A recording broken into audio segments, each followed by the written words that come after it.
ने बताया था कि एक बार माता लक्ष्मी ने श्री विष्णु से यही प्रश्न पूछा था। प्रभु विष्णु ने उन्हें एक दृश्य दिखाया जिसमें एक गाय दलदल में फंसी हुई थी। एक चोर को उधर से जाना था। वो चोर वो गाय के ऊपर पांव रखकर दलदल पार करके चला गया और उस दिन उस चोर को 4 स्वर्ण मुद्राएं मिली। फिर कुछ ही समय बाद वहां से एक निर्धन वृद्ध ब्राह्मण निकले। गाय को मृत्यु के मुंह में देखकर उनसे सहा नहीं गया। अशक्त होने के बाद भी उन्होंने अपना पूरा बल लगाया और एक रस्सी की सहायता से उस गाय की प्राण रक्षा कर ली। पर इस प्रयास से वो स्वयं नीचे गिर गए और उनके घुटनों में चोट लग गई। पर ऐसा क्यों? जिसने बुरा कर्म किया उसे पारिश्रमिक मिला और जिसने अच्छे कर्म किए उसे दंड। माता लक्ष्मी ने भी प्रभु विष्णु से यही प्रश्न किया। तब प्रभु विष्णु ने बताया कि उस दिन उस चोर के भाग्य में बहुत अधिक स्वर्ण था, पर कुकर्म के कारण उसे केवल 4 मुद्राएं मिली और दूसरी ओर उन ब्राह्मण के भाग्य में मृत्यु थी, पर अच्छे कर्म के कारण केवल एक साधारण सी चोट आई और सामने खड़े यमदूत वापस लौट गए।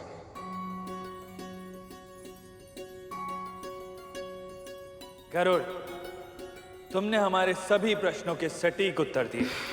तुम इस परीक्षा में सफल हुए।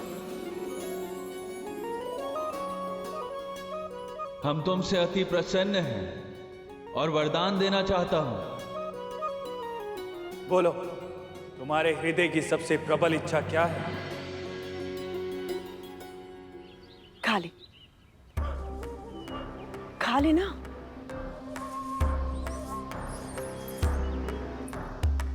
माँ के खिलाने पे भी नहीं खा रहा। कितना हट्टी है ये।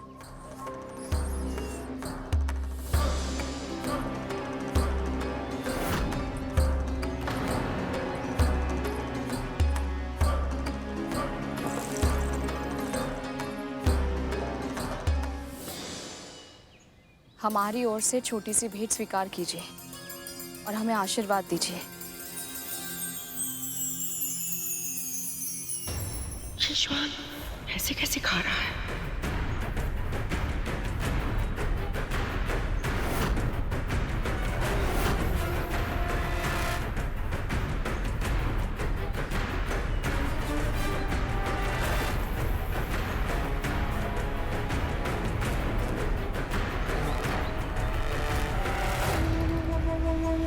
ये तो खाने लगा। आदेश और विनती का अंतर था दीदी। आदेश सुनते ही मन विरोध करना चाहता है, पर यदि कोई नम्र भाव से विनती करे तो हृदय उसे स्वीकार करके उस बात को मानने की प्रेरणा देता है। ज्ञान बांटने की कृपा ना करे। मैं केवल इतना चाहती हूँ कि मेरे पुत्र शनिदेव के वहां से वापस आ जाए।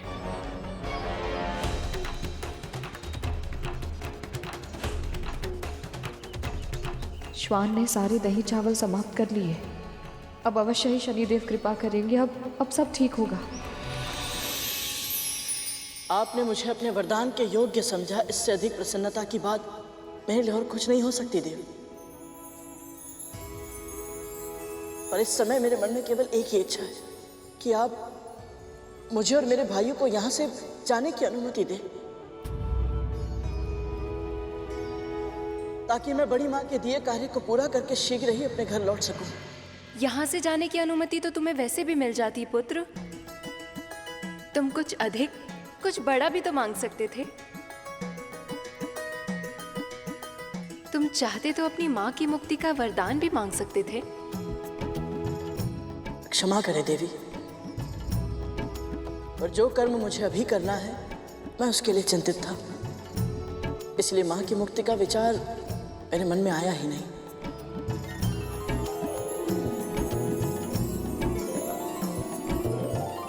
गरुड़, तुमने एक बार फिर हमें अपनी कर्तव्य निष्ठा से प्रभावित किया।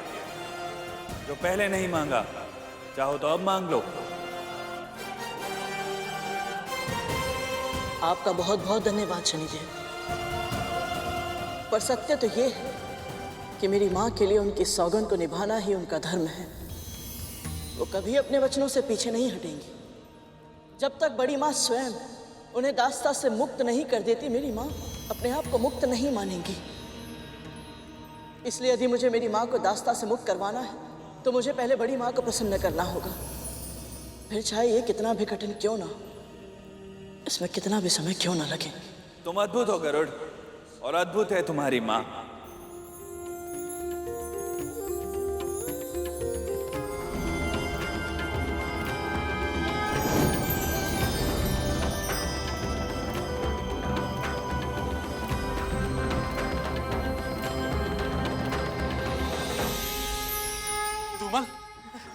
मैं तो ठीक हूँ। मैं भी। आपने हमें जीवन दान दिया है। आपका बहुत बहुत धन्यवाद प्रभु। धन्यवाद अपने भाई गरुड़ को दो, इसी ने तुम सबके प्राणों की रक्षा की है। धन्यवाद गरुड़।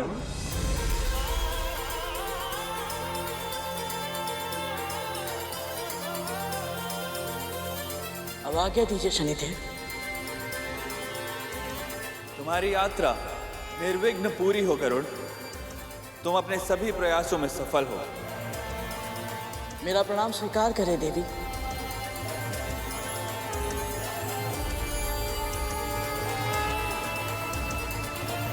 ये तो तुम्हें दृष्टि उठाकर देख भी नहीं सकते, किंतु इनकी ओर से मैं तुम्हारी छवि अपनी आंखों में बसा रही हूँ। आज इनकी कथा को इतने सुंदर रूप से तुमने मेरे सामने प्रस्तुत करके मेरा तो हृदय ही जीत लिया है पुत्र। भविष्य में जब भी कोई शनिदेव की कथा कहेगा, मुझे तुम्हारी स्मृति आएगी पुत्र, और इसका कल्याण होगा।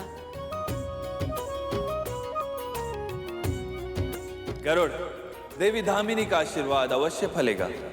जब तुम सब मेरे बंदी थे, तब तुम्हारी माँ ने पूरे विधि विधान के साथ मेरी स्थापना की, पूजा अर्चना की, ब्राह्मणों को दान दिए, काले श्वान को भोजन कर।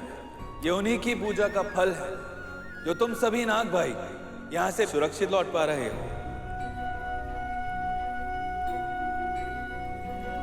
इस संसार में जब जब कोई माँ अपनी संतान की राशि से मेरी दृष्टि के प्रकोप को हटाने के लिए अच्छे कर्म करेंगी, तो मैं उसका फल उस माँ और उनकी संतान को अवश्य दूंगा।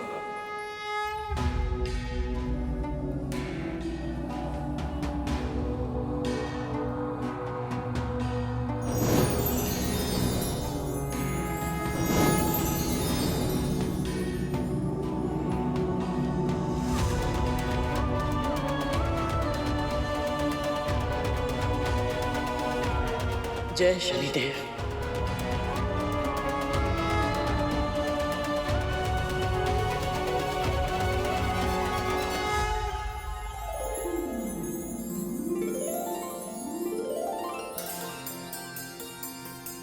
थोड़ा और लीजिए बाबा। बस पुत्री, पेट आवश्यकता से अधिक भर गया है, और पेट से अधिक भर गया है मन।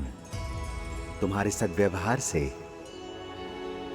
आपने और श्वान ने मन भर के भोजन किया। यह अवश्य ही मेरे प्रभु का आशीर्वाद है। आप दोनों ने हमारा निमंत्रण स्वीकार किया, उसके लिए आपका बहुत बहुत धन्यवाद। आयुष्मान भव।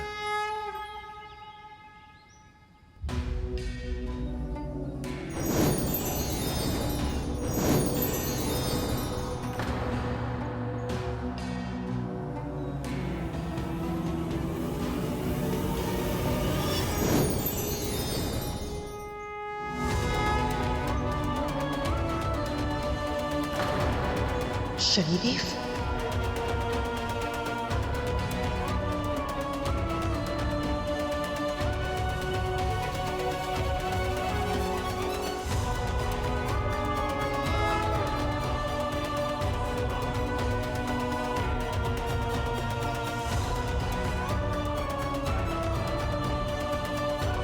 जिस तरह आपने मेरी पूजा की है और जिस तरह आपने अपने पुत्र का पालन पोषण किया है, तो उससे हम अति प्रसन्न हुए देवी।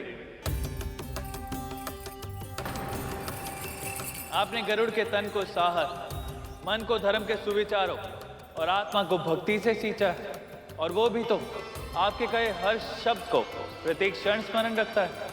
उसके हर कर्म में आपके दिए संस्कार दिखाई देते हैं और मुझे पूर्ण विश्वास है भविष्य में आपका पुत्र अपनी मातृभक्ति के लिए जाना जाएगा। भविष्य में आपका पुत्र अपनी मातृभक्ति के लिए जाना जाएगा।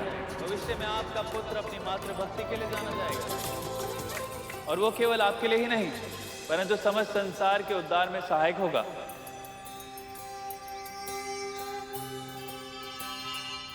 विरोधाभास देखिए देवी कद्रू, आपके पुत्र असभ्य पशुओं के समान हैं।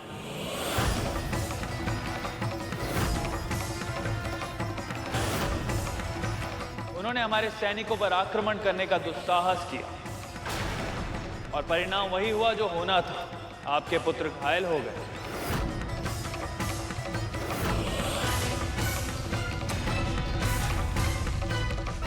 पर आप चिंता मत कीजिए, आपके पुत्रों की पीड़ा भी गरुड़ ने हर ली। जब मैंने उससे वरदान मांगने को कहा तो उसने स्वयं की चिंता ना करते हुए अपने नाग भाइयों की सुरक्षा मांग ली। ऐसा है उसका व्यक्तित्व। इसका अर्थ है मेरे पुत्र सुरक्षित हैं। हाँ, अभी तक तो सुरक्षित है और शीघ्र ही आपके पास लौटेंगे भी। परंतु यहां मैं आपको चेतावनी देने आया हूं देवी कद्रू। जो बीज आज आप बोएंगी कल वही वृक्ष बनेगा और अभी भी समय है देवी कद्रू। देवी विंता और उनके पुत्र को कष्ट देने का पाप मत कीजिए। कहीं ऐसा ना हो कि आपके ही षड्यंत्रों की ज्वाला आपके सुख को जला के भस्म कर दे।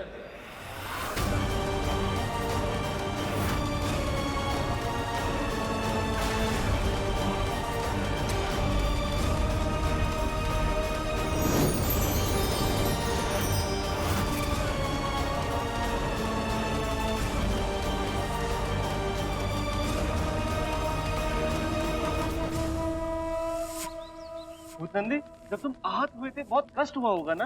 कष्ट के बात में मत कर तरकोटा। अब जा रहे हैं यहाँ से। शुभ शुभ बोल। ये गरुड़ कहाँ गया? अभी अभी तो यहीं था, फिर किधर गया ये?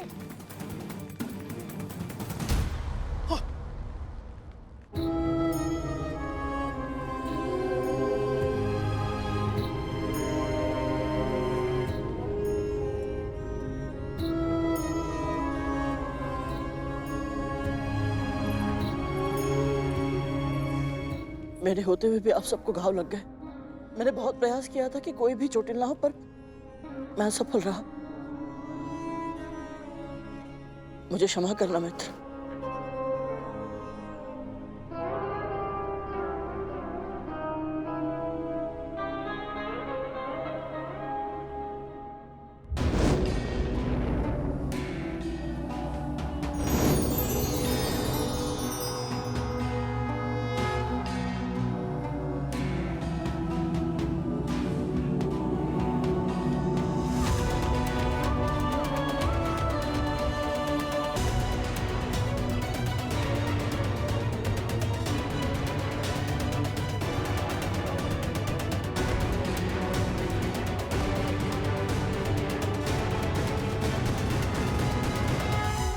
जो प्राणी विशेष नहीं होते, महत्वपूर्ण पदों पर आसीन नहीं होते, जो संसार में सबकी आंखों के सामने होते परंतु अधिकतर किसी को दिखाई नहीं देते, ऐसे साधारण जनों की सेवा कर तुमने मेरे हृदय में एक विशेष स्थान प्राप्त किया है गरुड़।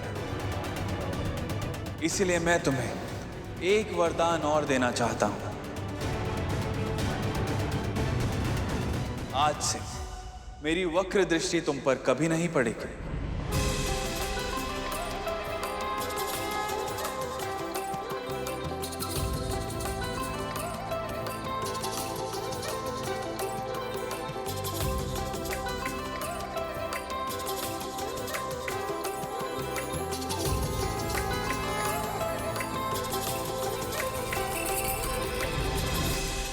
दीदी, हमारे पुत्र स्वस्थ हैं, सुरक्षित हैं और शीघ्र ही हमारे पास लौट कर आ रहे हैं।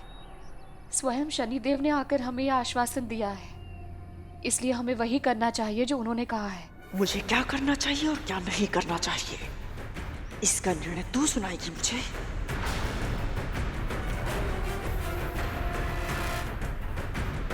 अपना स्थान मत भूल दासी। शनिदेव ने तेरे पुत्र की प्रशंसा क्या कर दी, तेरी जीवा इतनी लंबी हो गई कि तो अब मुझे समझाने लगी है। ऐसा नहीं है महारानी। समय नष्ट मत कर और जा यहाँ से। मेरे पुत्रों के स्वागत की तैयारी कर। मृत्यु के मुख से लौट कर आ रहे मेरे वीर पुत्र। स्वागत ऐसा होना चाहिए कि देखने वालों की आंखें धुंधली हो जाए। जी।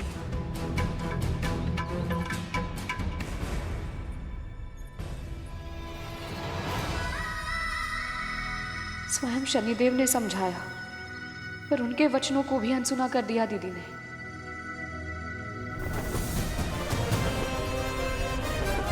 गरुड़, अब कहीं और मत भटका देना हमें। सीधा चलना और कहीं पर भी मत रुकना। हाँ, सीधा सूर्य लोग पहुंचकर ही सांस लेना, समझे या नहीं?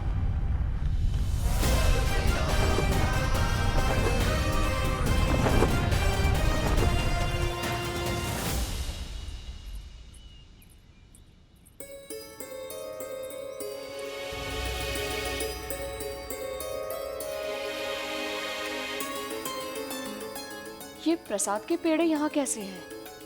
तुम दोनों ने प्रसाद नहीं लिया? हम सब तो प्रसाद ले चुके। ये महारानी कद्रू और उनके पुत्रों का है। दीदी से इतनी बड़ी चूक कैसे हो गई? पूजा के बाद प्रसाद ग्रहण ना करने से देवताओं का अपमान होता है। पर शनिदेव ने उन्हें चेतावनी दी थी। हो सकता है उसी के कारण वो चिंता में डूब गई हूँ और उन्हें प्रसाद का ध्यान ही नहीं रहा हो।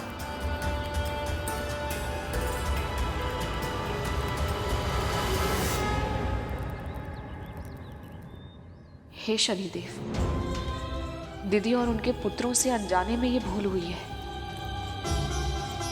उन्हें क्षमा कर दीजिएगा।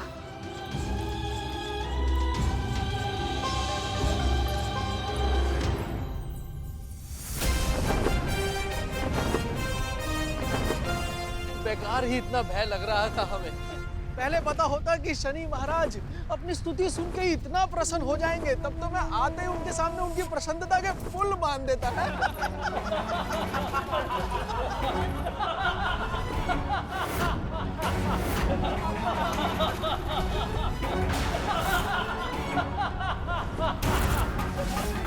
ये अन्य ग्रहों से कितना भिन्न दिखता है ना? अभी तो इसके पिता ने सौर मंडल में इतना अधिक दूर स्थान दिया है इसे।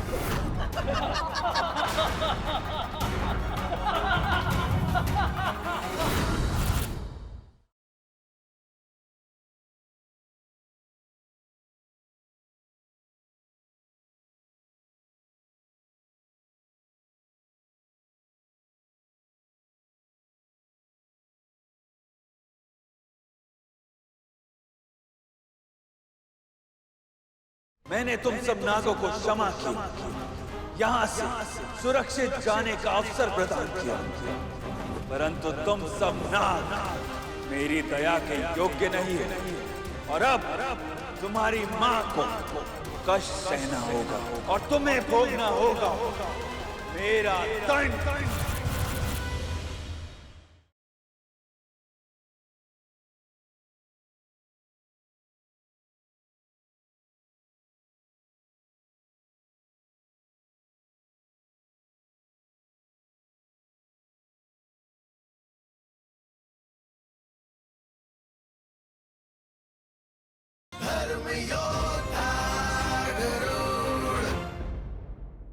ना रंग है ना रूप है, कितना कुरूप है। मैं तो ये सोच रहा हूँ ऐसे व्यक्ति को इतनी रूपवती पत्नी मिल कैसे गई।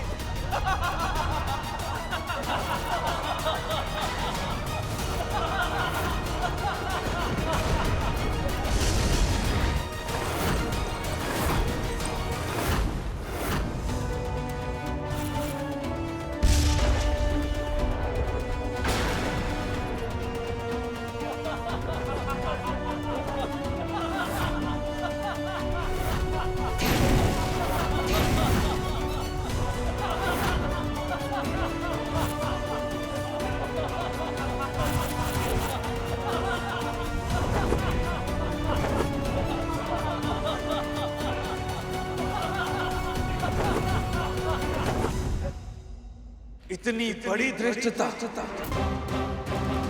मैंने तुम सब नागों को क्षमा किया, यहाँ से सुरक्षित जाने का अवसर प्रदान किया, परंतु तुम सब नाग मेरी दया के योग्य नहीं, और अब तुम्हारी मां को कष्ट सहना होगा और तुम्हें भोगना होगा मेरा दंड, और तुम्हें भोगना होगा मेरा दंड।